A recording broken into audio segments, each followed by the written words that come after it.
नमस्ते साथियों। सीडीपी का अगला पार्ट लेकर हम फिर से हाजिर हैं और उम्मीद है आप सब इससे लाभान्वित हो रहे होंगे। उम्मीद है इसे आप अधिक से अधिक शेयर भी कर रहे होंगे और जो हमारे चैनल पर नए आ रहे हैं वो चैनल को सब्सक्राइब भी किए होंगे। तो चलिए आज हम सीडीपी का आगे का पार्ट 901 नंबर से आगे के क्वेश्चन को देखेंगे। तो इसमें सबसे जो पहला क्वेश्चन है वो है निम्नलिखित में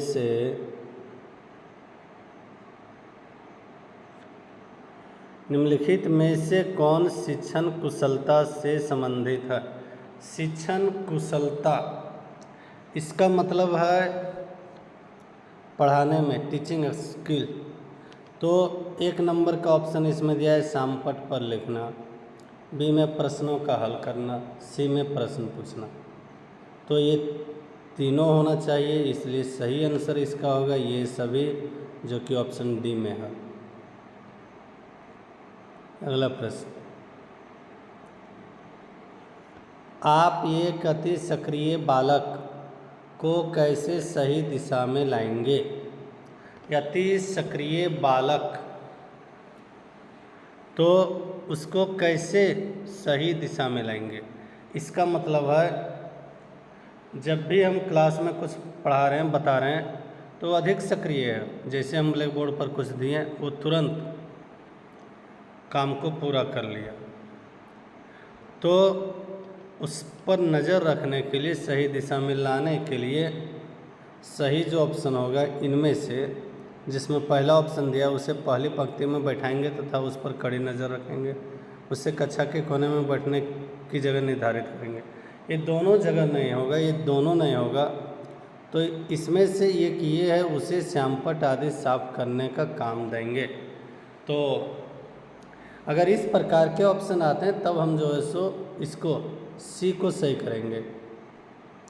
इसलिए सी को सही करेंगे क्योंकि ये दोनों तो गलत है और उपयुक्त में से कोई नहीं, उससे ज़्यादा सार्थक ये है, इसलिए ऑप्शन नंबर सी सही हुआ।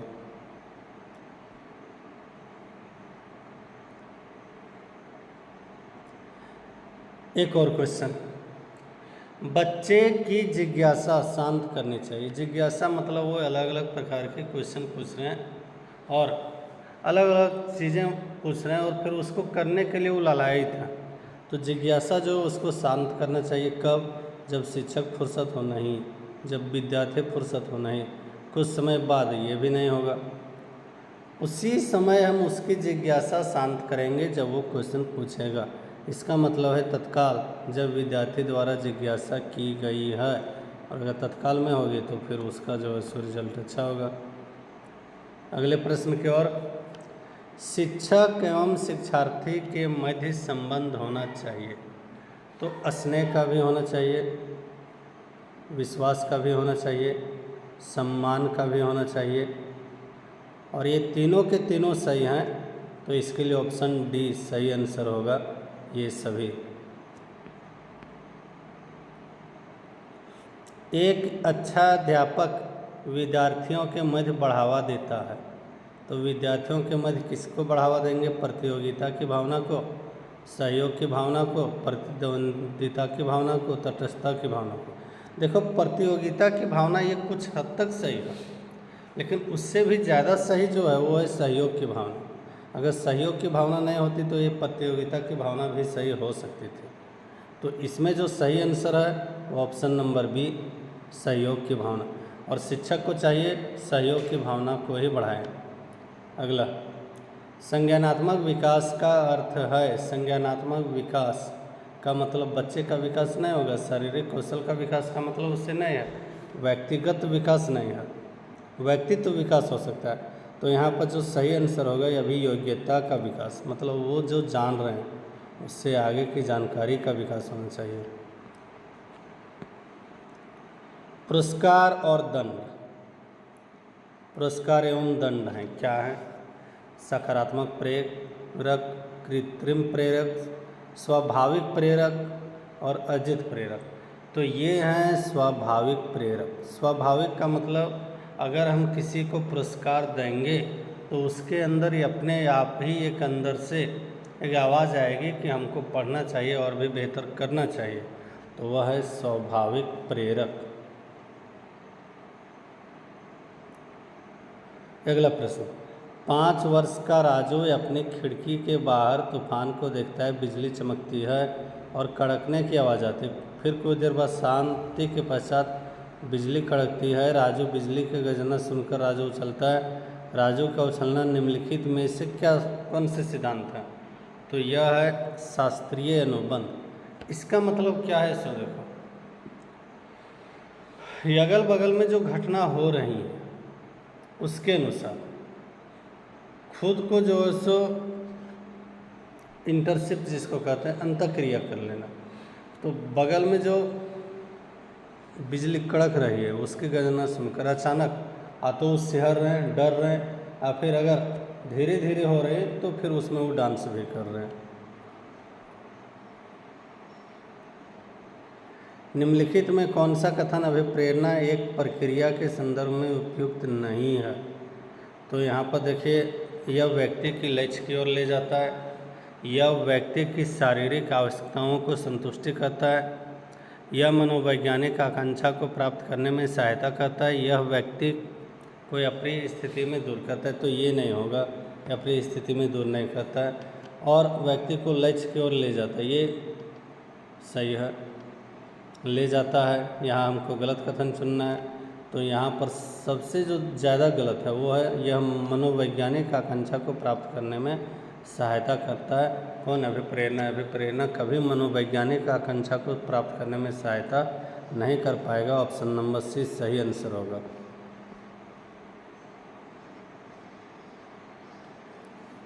विद्यार्थियों की अभिवृत्तियों में परिवर्तन के लिए निम्न में किस विधि का प्रयोग अध्यापक को नहीं करना चाहिए? तो किस विधि का प्रयोग? तो यहाँ देखिए, पहला ऑप्शन में दिया है दबाव में किसी बात या विचार के लिए राजी करना। ये नहीं करना चाहिए अभिवृत्तियों में परिवर्तन के लिए। किसके साथ? अध्यापक को विद्यार्थी के साथ क्या नहीं करना चाहिए? दबाव में किसी बात या विचार के लिए राजी कर लेना। अगला, संवेग व्यक्तित्व की उत्पत्ति दशा है, यह कथन निम्नांकित में किसका है? तो यह जो कथन है वो है वुडवर्थ का। किसका? वुडवर्थ का। संवेग व्यक्तित्व की उत्तेजित दशा है, यह कथन वुडवर्थ का।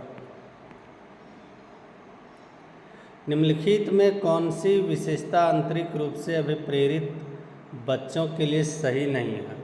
आंतरिक रूप से अभिप्रेरित बच्चों के लिए सही नहीं है। कौन सी विशेषता?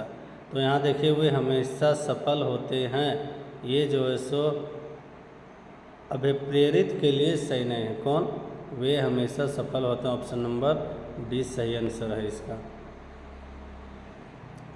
यदि कुछ विद्यार्थी कक्षा में अध्ययन की चित्तवृत्ति में नहीं है तो आप कक्षा में अध्ययन के चित्रवृत्ति में नहीं, मतलब वो पढ़ने के मूड में नहीं है, तो क्या करना चाहिए? उन्हें उनकी रुचि अथवा आप अपने विषय के अनुसार रुचिपूर्ण चीज़ें बताएंगे। तो सबसे पहले हम ये जानने का प्रयास करेंगे उनको किस चीज़ में रुचि है और उसी रुचि के अनुसार उससे काम करवाएंगे। या फिर जो हमारा विषय है उसमें हम उसी टॉपिक को चुन लेंगे जो उसकी रुचि वाली चीज़ है। टॉपिक तो अलग अलग चीज़ें इसमें हो सकती है। हम बच्चों के बीच में अंतराक्षरी करवा सकते हैं, हम बच्चों के बीच में जो है सो वर्ड गेम करवा सकते हैं जो कि उसी विषय से संबंधित हो।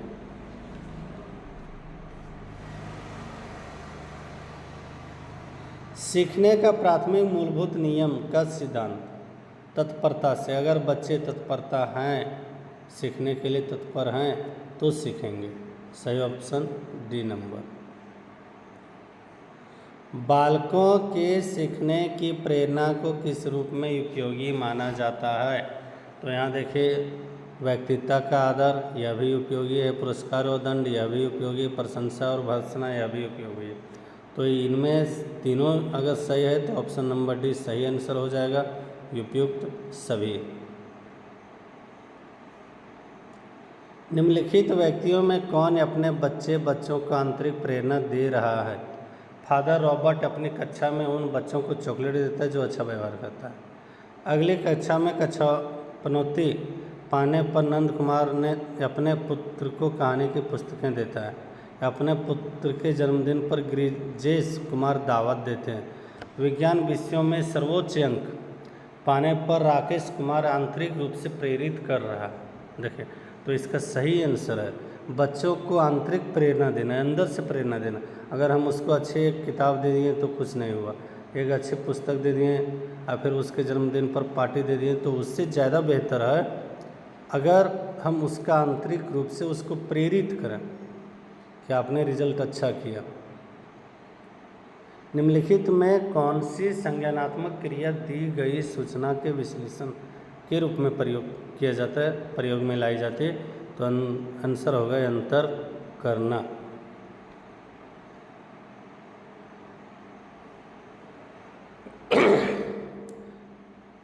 किसके अतिरिक्त निम्नलिखित समस्या समाधान की प्रक्रिया के चरण हैं? तो सही आंसर होगा समस्याओं को छोटे हिस्से में बांटना। तो अगर कोई भी समस्या है, समस्या समाधान करना, तो समाधान हम कब कर पाएंगे? जब उस समस्या को छोटे छोटे हिस्सों में हम बांट देंगे।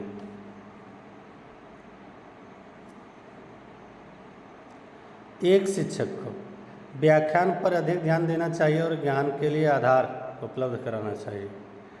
शिक्षार्थियों द्वारा की गई त्रुटियों को एक भयंकर भूल के रूप में लेना चाहिए और उस त्रुटि के लिए गंभीर टिप्पणी देनी चाहिए, ये भी नहीं होगी। शिक्षार्थी कितनी बार गलती करने से बचता है, इसे सफलता के रूप में माप लेना चाहिए, अभी नहीं होगी। तो इसका सही ऑप्शन है जब विद्यार्थी विचारों को संप्रेषित करने की कोशिश कर रहे हों तो उन्हें ठीक नहीं करना चाहिए। मतलब बच्चे जब खुद से ठीक करने का प्रयास कर रहे हैं तो शिक्षक को चाहिए कि हम उसको ठीक न करें, बच्चे को ही मौका दें ठीक करने के लिए। अगला, अधिगम को प्रभावित करने वाला व्यक्तिगत कारक।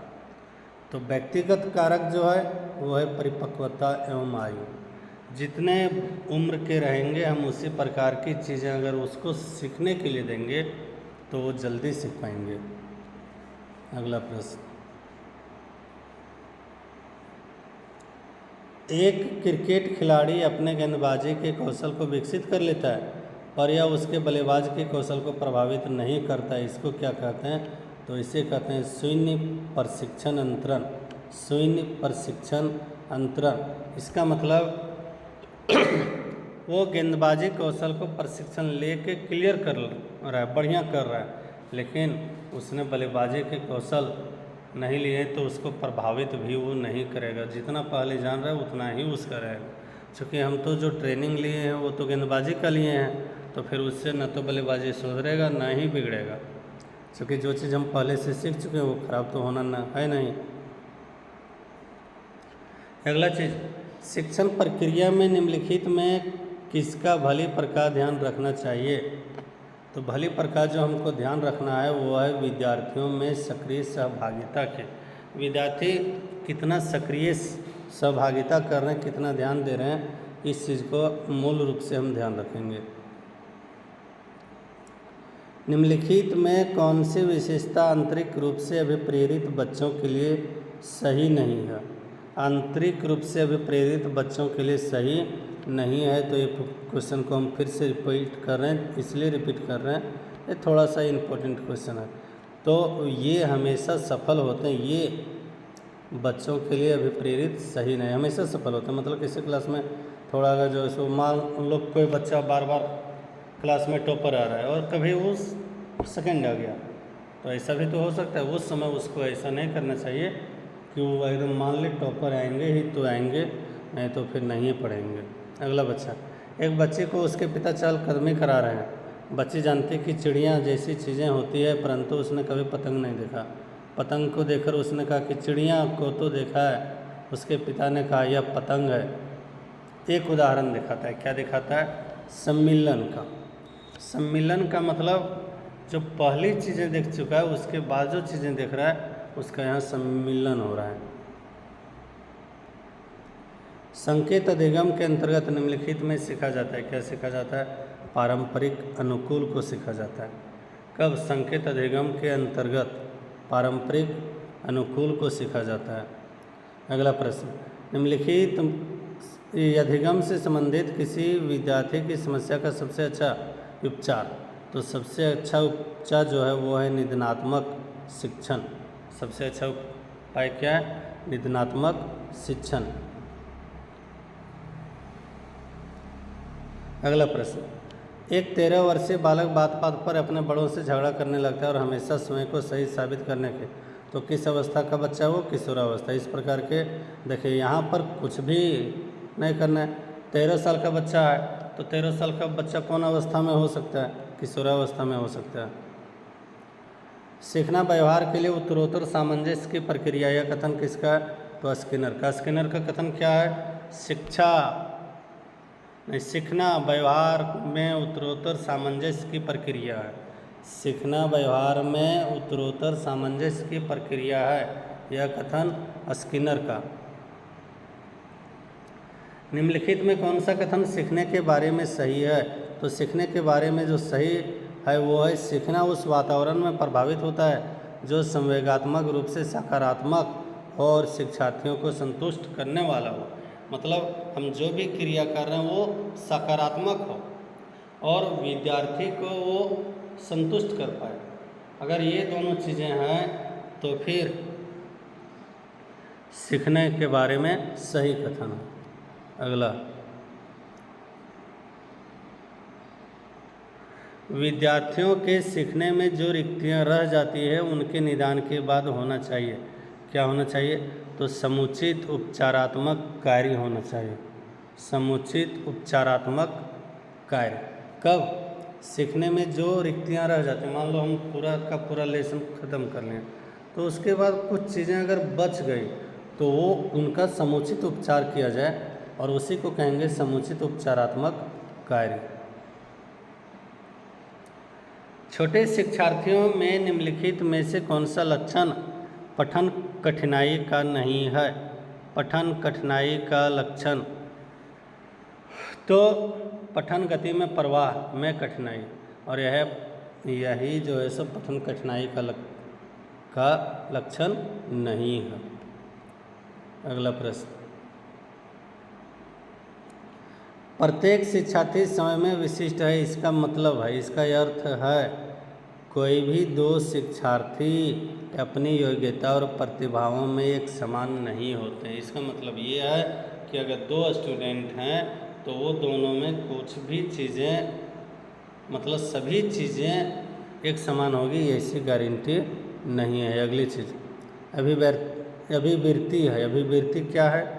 तो एक भावनात्मक प्रवृत्ति जो अनुभव के द्वारा संगठित होकर किसी मनोविज्ञान वस्तु के प्रति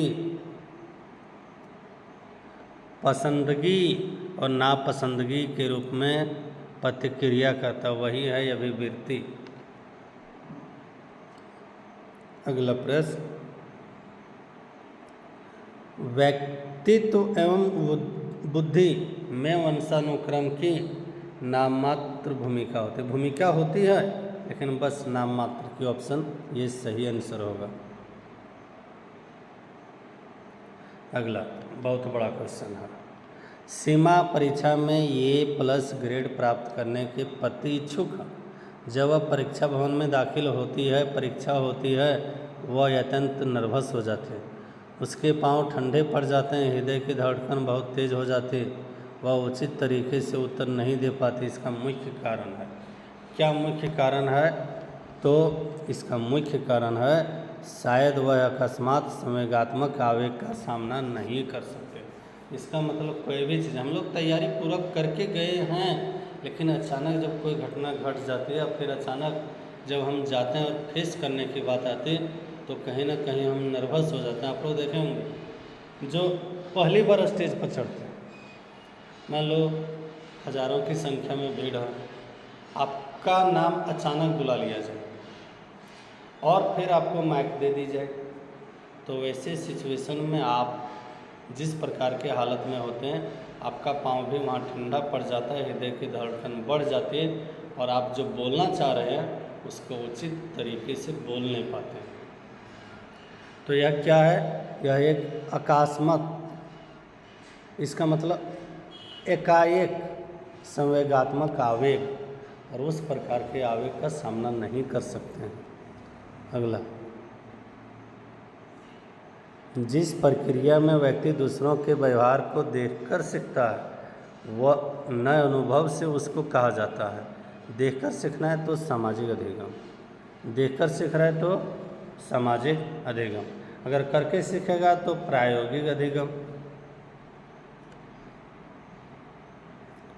सीखने की तत्परता, खाली जगह, सीखने में सार्थक शिक्षार्थियों का वर्तमान संज्ञानात्मक स्तर, और उसी को हम लोग क्या कहेंगे? सीखने की तत्परता। किस के अतिरिक्त निम्नलिखित सभी के कारण अधिगम या क्षमता उत्पन्न हो सकती है? तो सांस्कृतिक कारक के अतिरिक्त बाकी सभी जो हैं उससे अधिगम या क्षमता उत्पन्न होती है। तो सेरेब्रल डिस्फंक्शन के कारण भी, संवेगात्मक विघ्न के कारण, व्यवहारगत विघ्न के कारण, अगर ये सब विघ्न है तो उससे क्या होगी? अधिगम या क्षमता उत्पन्न होगी, लेकिन कभी भी सांस्कृतिक कारक नहीं बनता है अधिगम या क्षमता का। कक्षा में विद्यार्थियों को अधिगम के लिए प्रेरित करने हेतु किस युक्ति का अनुप्रयोग आप नहीं करते हैं? किस युक्ति का अनुप्रयोग नहीं करते हैं? किसके लिए? कक्षा में विद्यार्थियों के अधिगम के प्रेरित करने हेतु। तो उनकी अत्यधिक प्रशंसा करना, कभी भी किसी की अत्यधिक प्रशंसा नहीं करना चाहिए, नहीं तो फिर आगे जाके वो गड़बड़ कर लेंगे। सीखने की प्रक्रिया को प्रभावित करने वाला कारक है, तो अनुकरण भी, प्रशंसा, निंदा भी, प्रतियोगिता भी। तो सही आंसर ऑप्शन डी नंबर, ये सभी।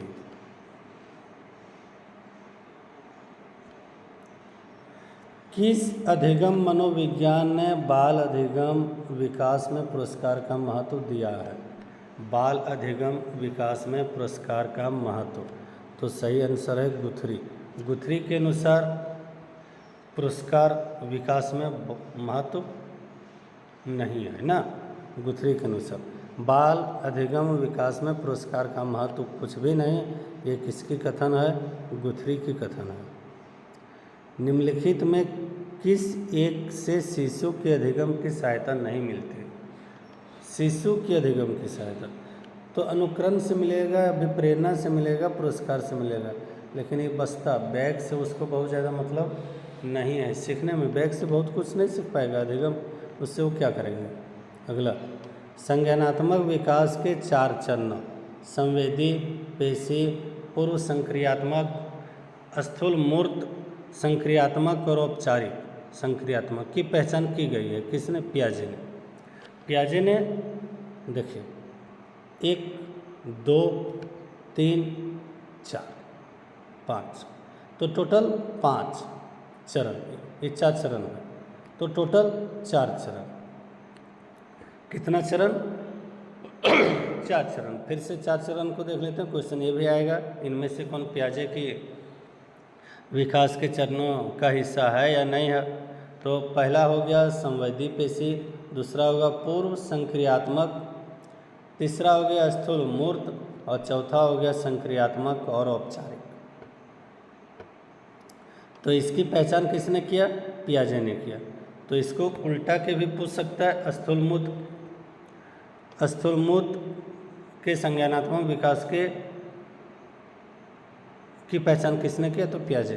संक्रियात्मक और औपचारिक संज्ञानात्मक विकास की पहचान किसने किया? पियाजे।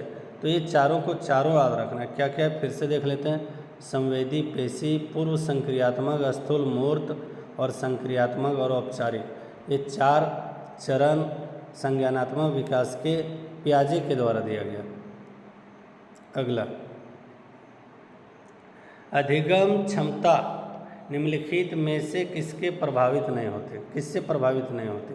अधिगम क्षमता तो राष्ट्रीयता से प्रभावित नहीं होते। आप किस देश में, इससे मतलब सीखने से नहीं है, लेकिन बाकी चीज़ों से, अनुवांशिकता से, वातावरण से और प्रशिक्षण से। लेकिन यहाँ आपको राष्ट्रीयता से मतलब नहीं कि आप किस देश से हैं और नहीं सीख पाएंगे। अगला, सकारात्मक दंड का निम्न में कौन सा उदाहरण है? सकारात्मक दंड तो मित्रों के द्वारा उपहास, ये सकारात्मक दंड है। किसके द्वारा? मित्रों के द्वारा जब उपहास किया जाता है तो एक दंड के रूप में काम करते हो, जो कि सकारात्मक होती है। किसी उद्दीपन के निरंतर दिए जाने वाले व्यवहार में होने वाले यह अस्थायी परिवर्तन कहलाता है। तो यह अस्थायी परिवर्तन कहलाता है। अभ्यस्तता मतलब प्रशिक्षित, जो कि उद्दीपन में निरंतर दिए जाने वाले व्यवहार में यह अस्थायी परिवर्तन है। मानसिक रूप से स्वस्थ अध्यापक की विशेषता क्या है? तो मानसिक रूप से स्वस्थ अध्यापक की विशेषता है वे संवेदनात्मक रूप से संतुलित हैं। किस रूप से? संवेदनात्मक रूप से, मतलब पूरा एकदम संवेदी है, जरा सा भी कुछ इधर उधर हो रहा है तो वो देख रहे हैं। तो ये मानसिक रूप से स्वस्थ अध्यापक की विशेषता है। शिक्षा का kindergarten Spencer kindergarten system Spencer ने kindergarten system Spencer kindergarten system Spencer ने यह कहा जाता है कि शिक्षक को संसाधन संपन्न होना चाहिए। इसका अर्थ है, तो संसाधन संपन्न किस में होना चाहिए? तो उसे पर्याप्त ज्ञान होना चाहिए ताकि छात्रों की समस्याओं का हल कर सके। ऐसा नहीं कि वो ट्यूशन खूब पढ़ा सके, ऐसा नहीं कि उनका पहुँच उच्च अधिकारियों से है, ऐसा नहीं कि उनकी एक छात्रों के बीच अच्छी पैठ होना चाहिए, अधिकार होना चाहिए, अधिकरण होना चाहिए, ऐसा कुछ भी नहीं है। तो क्या होना चाहिए एक शिक्षक में? संसाधन संपन्न के लिए तो उसे प्राप्त ज्ञान होना चाहिए ताकि छात्रों की समस्याओं का वो हल कर सके। आप एक कक्षा में शिक्षक के तौर पर छात्रों को प्रेरित करेंगे किस चीज़ के लिए? निर्देश निर्धारित कर, श्यामपट्ट का प्रयोग कर, दृष्टांत उदाहरण के द्वारा और छात्रों की सक्रिय भागीदारी। अगर हम देखें तो निर्देश तो निर्धारित करेंगे कि आपको इस और काम करना है, दूसरा यह भी बताएंगे श्यामपट्ट का प्रयोग करना है, तीसरा यह भी दृष्टांत उदाहरण देंगे, मतलब जो वो आँखों से देख रहे हैं कुछ उस प्रकार का उदाहरण देंगे, और चौथा उसकी भागीदारी भी होनी चाहिए।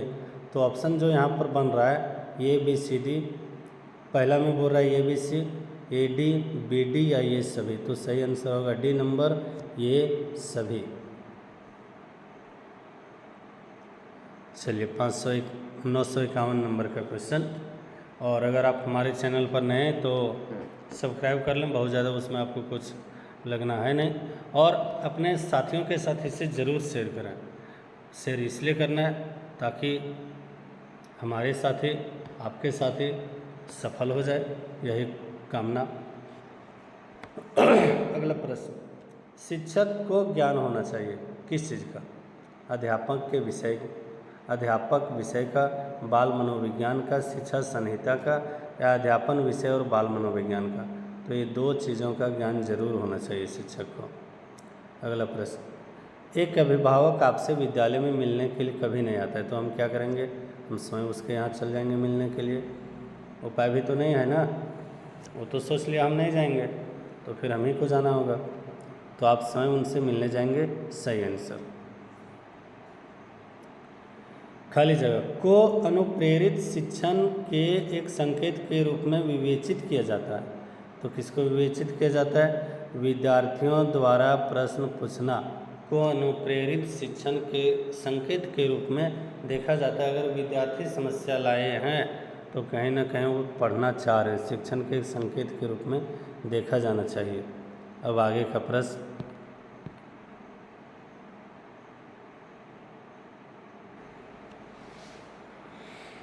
तो आगे का प्रश्न, सीखने के वे कौन से कारक हैं जो सीखने को प्रभावित करते हैं? सीखने के वे कौन से कारक हैं किसको प्रभावित कर रहा है? सीखने के जो भी प्रक्रिया उसको प्रभावित कर रहे हैं। तो यहाँ पहला ऑप्शन देखिए, शिक्षार्थी का शारीरिक व मानसिक स्वास्थ्य, ये तो होगा।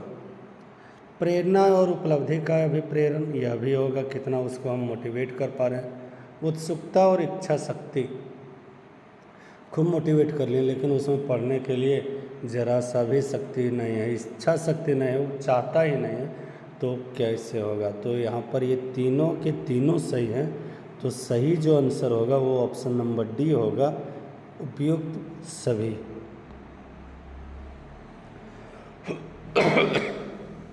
अधिगम निर्योग्यता का लक्षण, अधिगम निर्योग्यता मतलब लर्निंग डिसेबिलिटी, तो इसका लक्षण है अवधान संबंधी और बाधा विकार, अवधान संबंधी और बाधा विकार के कारण बच्चे नहीं सीख पा रहे हैं।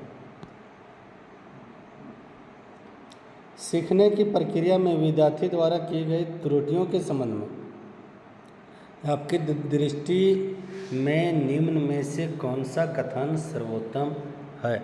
तो सबसे बढ़िया जो कथन है इसमें वो है त्रुटियां अधिगम प्रक्रिया का भाग है। ये 2005 का जो है राष्ट्रीय शिक्षा नीति एनईपी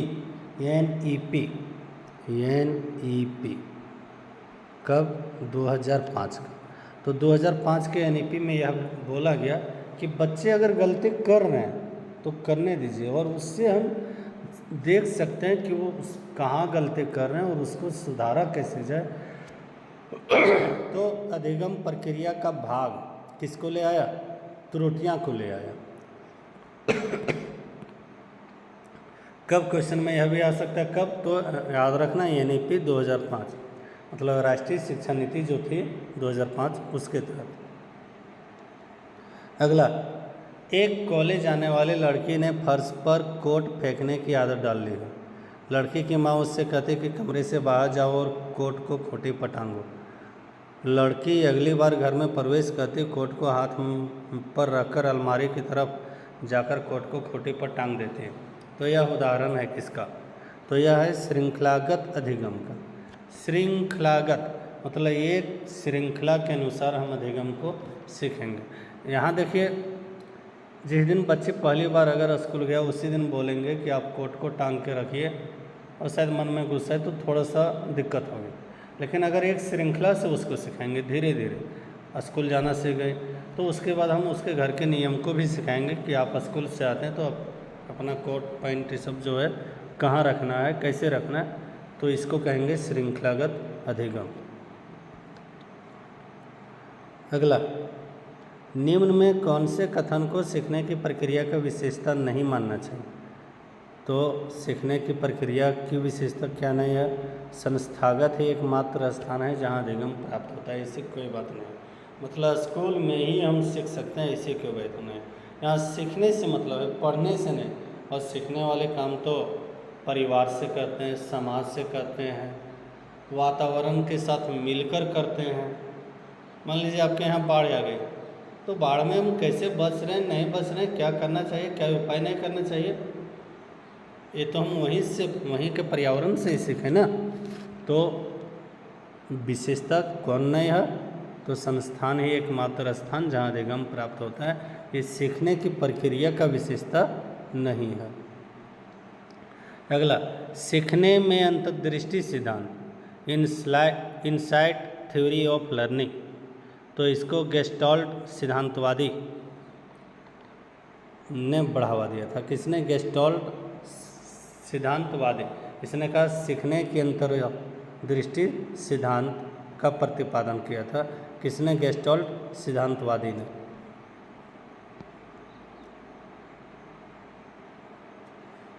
अगला, निम्नलिखित में से किस स्थान को सीखने के लक्षण के रूप में नहीं माना जाता है? किस कथन को सीखने के लक्षण के रूप में नहीं माना जाता है? तो व्यवहार का अध्ययन सीखना है। व्यवहार का अध्ययन मतलब हम किसी के साथ किस प्रकार का व्यवहार कर रहे हैं, ये सीखना है, उसका अध्ययन ये सही नहीं है। बाकी सब चीज़ें सीखना कुछ ऐसी चीज़ें जो अनुभव और परिणाम के स्वरूप घटित होता है, सही है। अनधिगम भी सीखने का एक हिस्सा है और सीखना एक प्रक्रिया जो व्यवहार में मध्यस्थता करती है, लेकिन व्यवहार का अध्ययन सीखना है ये गलत है। तो सही आंसर व्यवहार का अध्ययन सीखना, ऑप्शन नंबर बी।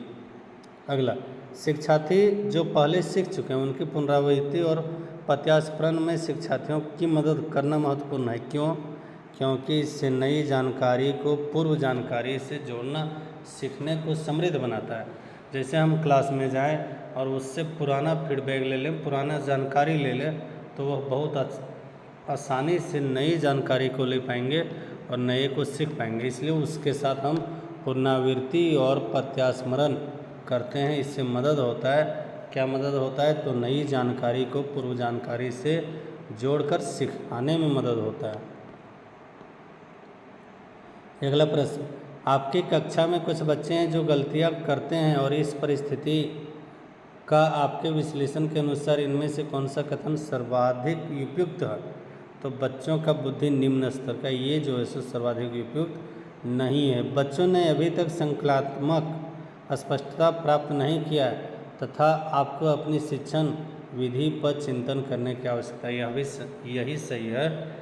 सही ये है कि आप अपने शिक्षण विधि पर भी एक बार चिंतन कर लें, ताकि पता चले कि हम जो पढ़ा रहे हैं सही तरीके से पढ़ा रहे हैं या नहीं पढ़ा रहे हैं। और अगर सही तरीके से पढ़ाएंगे तो गलतियां नहीं करेंगे, और अगर सही तरीके से नहीं पढ़ाएंगे तो गलतियां करेंगे। अगला प्रश्न, शिक्षक बच्चों को सृजनात्मक विचारों के लिए प्रोत्साहित कर सकता है।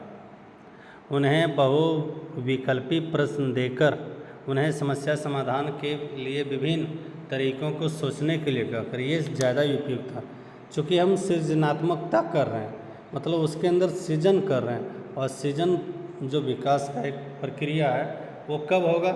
जब हम समस्या देंगे और फिर उसका वो समाधान खोजेगा, और समाधान अगर वो अलग अलग तरीके से खोजेगा तो वो ज़्यादा बेहतर तरीका है।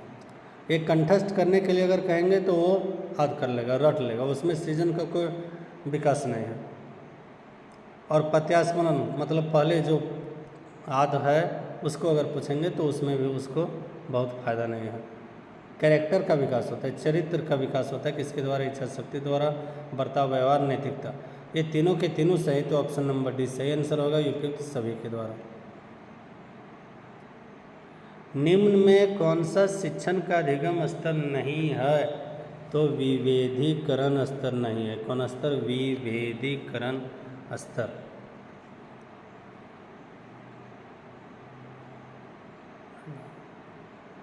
अगला, यदि एक विद्यार्थी कक्षा में भाग लेने से संकोच करता है तो आप क्या करेंगे? उनसे प्रश्न नहीं पूछेंगे, जिन प्रश्नों का उत्तर वह दे सकता है केवल उन्हीं प्रश्न पूछेंगे। उन प्रश्नों को नहीं पूछेंगे जिनके उत्तर उनके सामर्थ्य से बाहर है, जिसके कारण वह कक्षा में उपहास का पात्र बन सकता है। तो भाग लेने से संकोच करता है, इसका सही कारण है उससे केवल तब प्रश्न पूछेंगे जब वह उनके उत्तर देने के लिए उत्साहित हो, और अगर ऐसा करेंगे तो फिर वह जो है सब कक्षा से जुड़ा रहेगा। नहीं तो कक्षा में वो भाग लेने से संकोच करता रहेगा। कब? जब उससे प्रश्न ही नहीं पूछेंगे, वो कहेगा हमसे तो कुछ पूछबे नहीं करेगा, केवल उन्हीं से प्रश्न पूछेंगे तब भी वो नाराज़ रहेगा कि और किसी को नहीं पूछ रहा है, हम ही को खाली पूछ रहा है। और जब वो उसका आंसर नहीं जानेगा, वो प्रश्न पूछेंगे तो बाकी सारे बच्चे तो हंसेंगे। तो इसलिए उससे प्रश्न तब भी पूछेंगे जब वो बोले कि हाँ हम इसका आंसर देने के लिए तैयार हैं।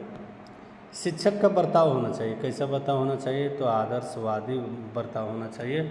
ऐसा नहीं कि हम शिक्षक होते हुए भी क्लासरूम में अगर खैनी खा लें और फिर और दूसरी वांछित चीज़ें जो है अगर उसको कर रहे हैं, स्कूल के आवर में भी अगर उस प्रकार से कुछ कर रहे हैं तो उससे हमारी जो आदर्शवादिता है वो कमज़ोर होगी और बच्चों में नैतिकता गुण भी जाएगी। तो शिक्षक का बर्ताव कैसा होना चाहिए? आदर्शवादी होना चाहिए।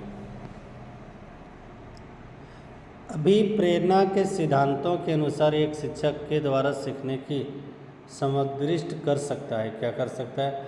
विद्यार्थियों से वास्तविक अपेक्षाएं रखने, अपेक्षाओं के अनुरूप स्तर रखना, विद्यार्थियों से किसी प्रकार की अपेक्षाएं न रखना, विद्यार्थियों से बहुत अपेक्षा रखना।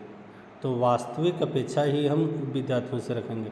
ऐसा नहीं कि खूब पढ़ा रहे हैं तो बच्चा हमारा जिला टॉप हो जाएगी, ऐसा नहीं। तो जो उनमें वास्तविक अपेक्षा है हम उतना ही रखेंगे। कब? अभिप्रेरणा के सिद्धांतों के अनुसार। अभिप्रेरणा के सिद्धांतों के अनुसार हम बच्चों से वास्तविक अपेक्षा ही रखेंगे, बहुत अधिक या बहुत कम नहीं रखेंगे। अगला प्रश्न, सहयोगी अधिगम में अधिक उम्र के प्रवीण विद्यार्थी छोटे और कम निपुण विद्यार्थियों की मदद करते हैं। इससे क्या होता है? उच्च उपलब्धि और आत्मसम्मान विकसित होता है। बच्चे ज़्यादा सीखेंगे भी और उसका आत्मसम्मान भी विकसित होगा। अगला, बच्चे फिल्मों में दिखाए गए हिंसात्मक व्यवहार को सीख सकते हैं। यह निष्कर्ष निम्नलिखित में किस मनोवैज्ञानिक के द्वारा प्रतिपादित किया गया है? किसने दिया है? और किए गए कार्य पर आधारित हो सकता है? क्या हो सकता है? तो ये जो कथन है, बच्चे हिंसात्मक व्यवहार को सीख सकते हैं। कब? जब वो फिल्म में देख रहे हैं। तो अल्बर्ट बंडूरा का कथन है ये। किनका? अल्बर्ट बंडूरा का कथन है कि बच्चे फिल्मों में दिखाए गए हिंसात्मक व्यवहार को सीख सकते हैं। तो इस तरह से हम कोई भी काम कर रहे हैं तो उसको देखकर भी बच्चा सीख सकता है। कथन किसका? एल्बर्ट बंडूरा का। अगला, एक विद्यार्थी कहता है उसका दादा आया है। तो एक शिक्षक के नाते आप प्रतिक्रिया क्या कहेंगे? तो दादा आया है की जगह पर दादाजी आए हैं कहना चाहिए। ये हम उससे कहेंगे नहीं, वो अपने सुधार लेगा। आप अपनी भाषा पर ध्यान दीजिए, ये कहेंगे नहीं। हम उनसे कहेंगे अच्छा उसके दादाजी आए हैं, तो वो तुरंत समझ जाएंगे कि हमको किस प्रकार से बोलना चाहिए था। अच्छा उसके दादाजी आए हैं, यहाँ पर हम अगर आदर सूचक शब्द का प्रयोग कर रहे हैं तो बच्चे हमको फॉलो करके वह भी आदर सूचक शब्द का प्रयोग करने लगेंगे। सही ऑप्शन सी नंबर, अच्छा उसके दादाजी आए हैं। अगला प्रश्न, मिश्रित आयु वर्ग वाले विद्यार्थियों की कक्षा से व्यवहार वाले शिक्षक के लिए खाली जगह का ज्ञान सर्वाधिक महत्वपूर्ण है। तो किसमें? विकासात्मक अवस्थाओं में। व्यवहार वाले शिक्षक के लिए विद्यार्थियों की कक्षा से व्यवहार वाले शिक्षक का ज्ञान सर्वाधिक महत्वपूर्ण कब होता है? विकासात्मक अवस्थाओं के लिए होता है। अगला प्रश्न, एकल अभिभावक वाले बच्चों को पढ़ाते समय शिक्षक को इस तथ्य का अनदेखा करना चाहिए कि ऐसे बच्चों के साथ इन बच्चों के समान व्यवहार करना चाहिए। शिक्षक को क्या करना चाहिए? एकल अभिभावक वाले बच्चों को पढ़ाते समय, एकल अभिभावक वाले बच्चों को मतलब जिनका एक ही अभिभावक है, तो उनके साथ अनदेखा हम करेंगे कि ऐसे बच्चों को इन बच्चों के समान व्यवहार करना चाहिए। अगला प्रश्न,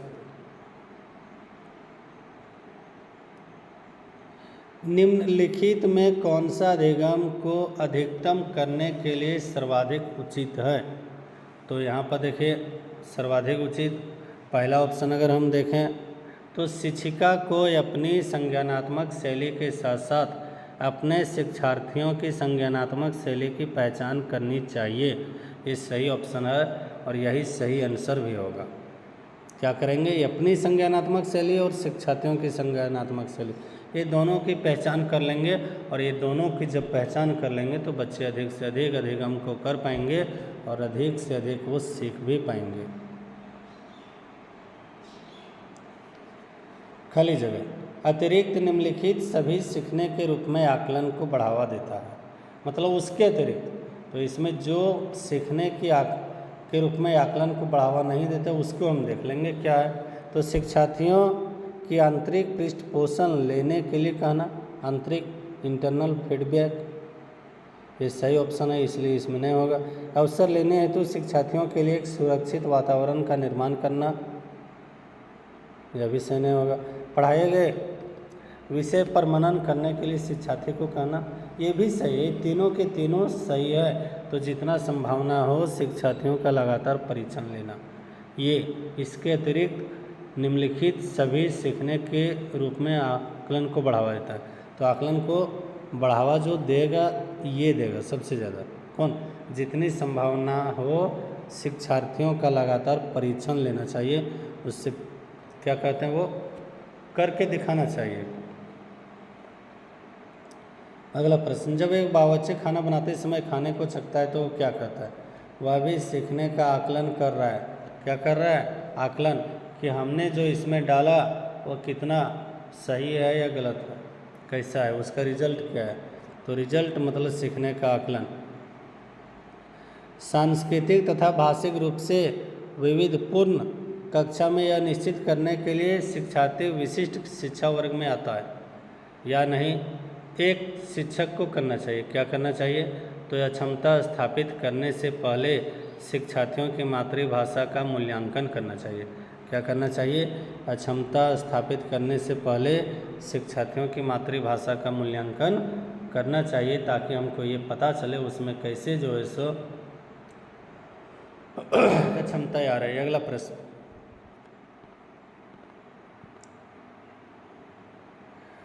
निम्नलिखित में से के अतिरिक्त सभी कारण अधिगम या क्षमता उत्पन्न हो सकती है। तो इस शिक्षक की शिक्षण शैली के कारण अधिगम या क्षमता उत्पन्न हो सकती है। इसके अलावा इसमें कुछ नहीं है। जन्म से पहले माँ द्वारा मदिरा सेवन, मंद बुद्धिता, शैशव काल के समय दिमागी बुखार। तो इसके अतिरिक्त क्या हो सकता है? यह भी हो सकता है इस शिक्षक की शिक्षण शैली, बच्चे शिक्षक पढ़ा कैसे रहें। अगला प्रश्न, सीबीएसई शिक्षार्थियों के लिए व्यक्तिगत गतिविधियों के स्थान पर सामूहिक गतिविधियों को संतुष्टि करता है। तो ऐसा करने के पीछे देखिए यहाँ पर एक शब्द है सामूहिक गतिविधियाँ। तो सामूहिक है तो कहीं ना कहीं समावेशी शिक्षा। तो यहाँ पर व्यक्तिगत प्रतिस्पर्धा के प्रति नकारात्मक संवेगात्मक प्रतिक्रियाओं को उबारना जो संपूर्ण अधिगम पर सामान्यीकृत हो सकता है। तो यह भी समावेशी शिक्षा का ही उदाहरण है। व्यक्तिगत प्रतिस्पर्धा के प्रति नकारात्मक संवेगात्मक प्रक्रियाओं से उबारना। अगर किसी के मन में ये विचार आ रहा है कि हम उसके साथ प्रतिस्पर्धा कर रहे हैं, तो इस प्रकार के जो विचार हैं उसको दूर हटाना ही सबसे प्रमुख कारण है। सबसे प्रमुख कारण किस चीज़ का? तो व्यक्तिगत गतिविधियों के स्थान पर सामूहिक गतिविधि के बारे में।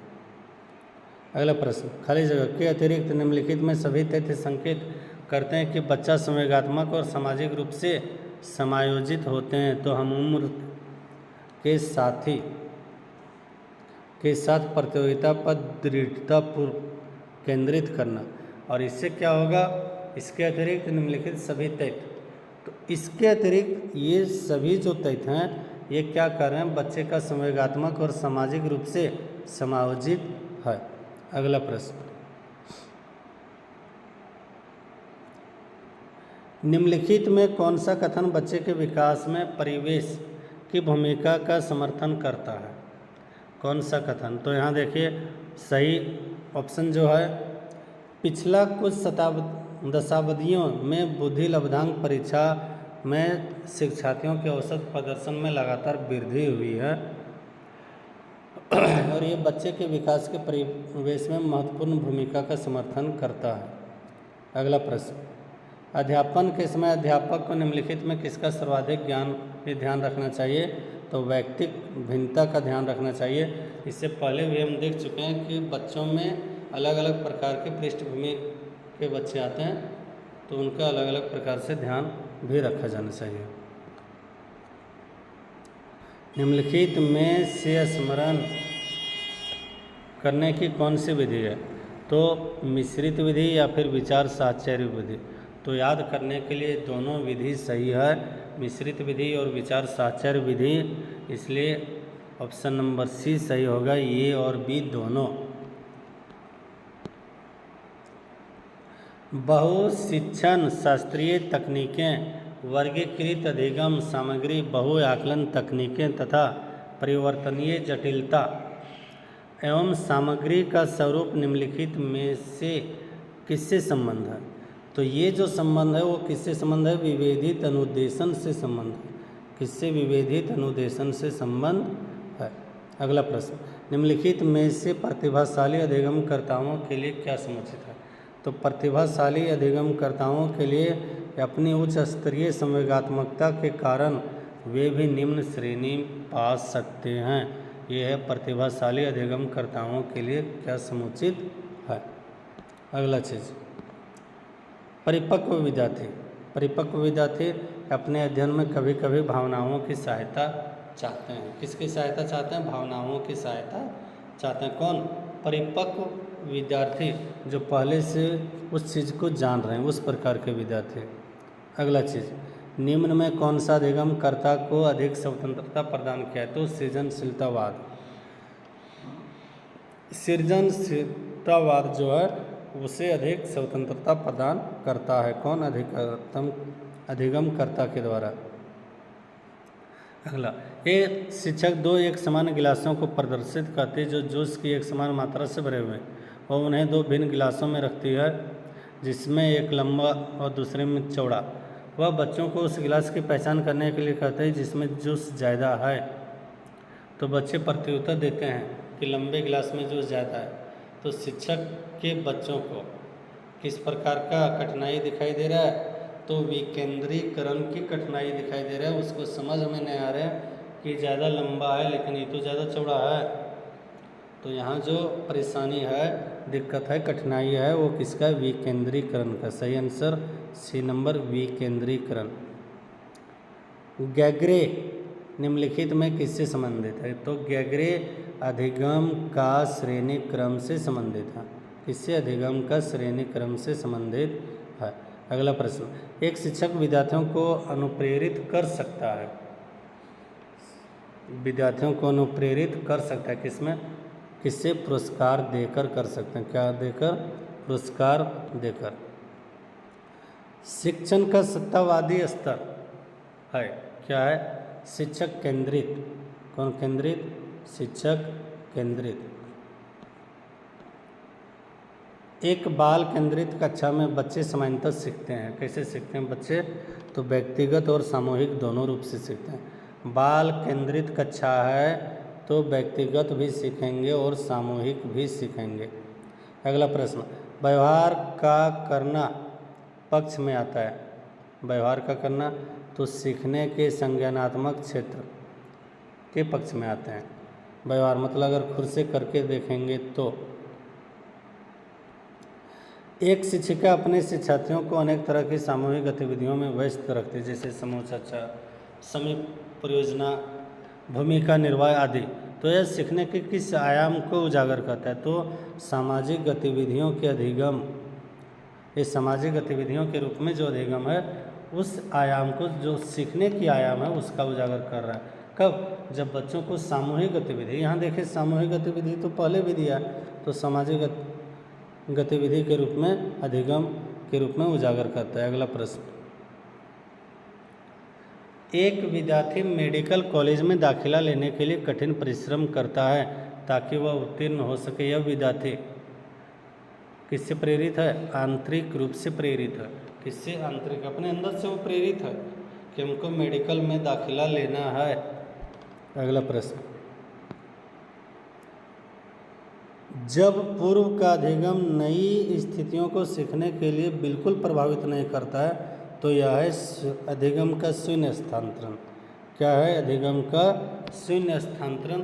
अधिगम का शून्य स्थानांतरण में क्या होता है? नई स्थिति को सीखने के लिए पुरानी बिल्कुल भी नहीं चाहिए। तो अधिगम का शून्य स्थानांतरण, ऑप्शन नंबर ये सही आंसर। यदि कोई विद्यार्थी आपका सम्मान नहीं करता है तो हम क्या करेंगे? उसके अभिभावक से बात करेंगे। किससे? उसके अभिभावक से। और अगर अभिभावक भी उसी प्रकार का रहा तो फिर किससे बात करेंगे भाई? यह भी एक प्रॉब्लम है। इसका सलूशन आप लोग खुद ही खोजिए और कमेंट बॉक्स में बताइएगा। अगर बच्चे आदर नहीं कर रहे हैं, उसके अभिभावक के पास गए और अभिभावक भी आदर नहीं कर रहे हैं और उनके अभिभावक भी कुछ उसी प्रकार के हैं, तो उसका सलूशन क्या है ये कमेंट बॉक्स में ज़रूर बताइएगा। अगला प्रश्न, अभिप्रेरणा के स्रोत कौन कौन से हैं? अभिप्रेरणा के स्रोत, तो अभिप्रेरणा के स्रोत प्रेरक है, आवश्यकता है, चालक है, प्रेरक है, इच्छा है। तो सही आंसर इसमें जो होगा वो प्रेरक होगा। अगला प्रश्न, व्यवहार में आने वाले अस्थायी परिवर्तन जो अभ्यास के कारण होते हैं को कहा जाता है, क्या कहा जाता है? तो सीखना कहा जाता है। व्यवहार में आने वाले अस्थायी परिवर्तन जो अभ्यास के कारण होता है उसको सीखना कहते हैं। ये भी क्वेश्चन हो सकता है, इनमें से कौन किसे सीखना कहते हैं? तो आंसर में याद रखना, व्यवहार में आने वाले अस्थायी परिवर्तन जो अभ्यास के कारण आते हैं, मतलब हम जितना ज़्यादा अभ्यास करेंगे उतना ही ज़्यादा हम में परिवर्तन आएगी और इसी को हम लोग सीखना कहेंगे। चलिए अब आज का अंतिम प्रश्न और इस सीरीज का 1000वां प्रश्न। तो आज तक हम लोग लगभग 1000 प्रश्न को देख चुके हैं। अगर किसी को PDF चाहिए तो आप हमें पर्सनल एक नंबर दे रहे हैं, उस पर जो ग्रुप एडमिन का नंबर है, जो ग्रुप में जुड़े हुए हैं उनके लिए, और जो ग्रुप में नहीं जुड़े हों उनके लिए एक नंबर है 90-310-12567। अभी भी 48 घंटा हम लोग के पास समय है, अब उससे ज़्यादा समय है।